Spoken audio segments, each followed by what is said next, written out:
అయితే దీంట్లో వాస్తవాలు చూస్తే, వాస్తవాల్లోకి మనం కనుక వెళ్తే 9 గంటలకి కళామందిర్ సెంటర్ చిలుకలూరుపేటలో ఇది జరిగింది అని చెప్పి ఈ కట్టుకథ అల్లారు.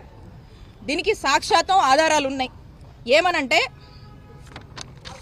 ఈ 9 గంటలకి ఇక్కడ చూడండి, ఈ 9 గంటలకి రాకేష్ అనే వ్యక్తి విజువల్స్, ఇతను గుంటూరు ఇంట్లో ఉన్నాడు. 9 గంటలకి ఇగో సీసీ ఫుటేజ్లో టైమింగ్ కూడా ఉంది చూడండి. 9 గంటలకి గుంటూరులో ఉన్నాడు. 9 గంటలకు గుంటూరులో ఉన్నటువంటి సాక్ష్యాధారాలు ఇవి. అంటే 9 గంటలకు గుంటూరులో ఉన్నాడు. కళామందిర్ సెంటర్కి ఎట్లా రీచ్ అవుతాడు? కళామందిర్ సెంటర్లో ఎలా తేలుతాడు? ఇదే కాదు, ఈ ముందు రోజు లేడు. ఈ కూటమి ప్రభుత్వం ఏర్పడ్డాక 9 నెలల నుంచి తనను రకరకాలుగా హింసిస్తున్నారని చెప్పి ఈ అబ్బాయి బయట ఉంటున్నాడు.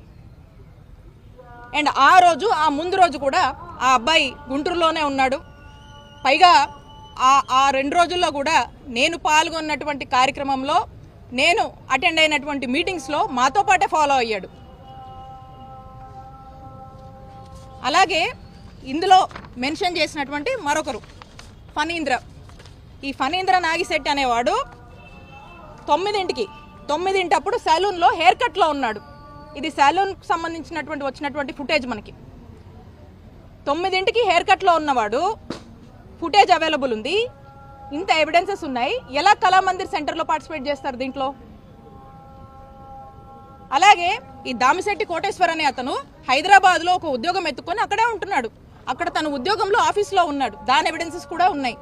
ఈ ముగ్గురు కళామందిర్ సెంటర్లో ఈ విధమైనటువంటి ఎక్స్టార్షన్కి పాల్పడ్డారని చెప్పి నాన్ బెయిలబుల్ సెక్షన్స్ పెట్టి ఈ విధంగా హింసిస్తున్నారు.